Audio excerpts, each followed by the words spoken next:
जय श्री कृष्णा दोस्तों, आप सबका स्वागत है आपके अपने चैनल ज्ञान खजाना में। और आज के वीडियो में सुनाने वाली हूँ उगना महादेव की कहानी।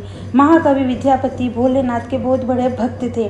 भगवान शिव भी उनकी भक्ति से इस प्रकार प्रसन्न हुए कि वह रूप बदलकर उनके पास आ गए। यहाँ तक कि उनके साथ रहने के लिए शिव जी उनके नौकर तक बन गए थे।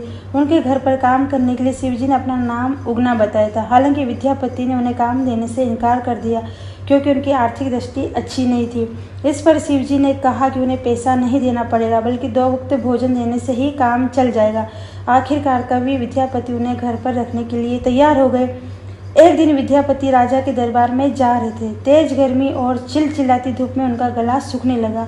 उनके साथ उस वक्त उगना भी थे।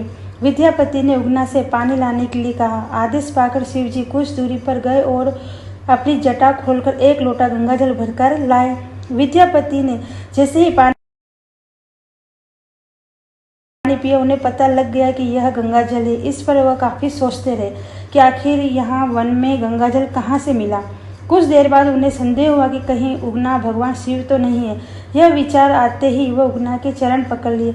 इसके बाद महादेव को अपने असली रूप में आना पड़ा। शिव जी ने उनसे कहा कि वह उनके साथ उगना बनकर ही रहना चाहते, लेकिन किसी को सच्चाई पता नहीं चलनी चाहिए। विद्यापति ने भी उनकी बात मान ली। इधर एक दिन उगना से एक गलती हो गई, जिस पर विद्यापति की पत्नी उगना को चूल्हे की जलती हुई लकड़ी से पीटने लगी। विद्यापति यह देखकर दंग रह गए और उनके मुंह से निकल गया कि यह महादेव है और तुम इन्हें मार रही हो। विद्यापति ने जैसे ही कहा, उसी वक्त भगवान शिव अंतर्ध्यान हो गए। विद्यापति को अपनी गलती का एहसास हुआ तो वह शिव जी को ढूंढने के लिए वन में निकल पड़े। भक्त को हैरान परेशान देख भोलेनाथ उनके सामने प्रकट हुए और उन्हें समझाया कि वह अब उनके साथ नहीं रह सकते, लेकिन अब एक शिवलिंग के रूप में वह हमेशा उनके पास रहेंगे।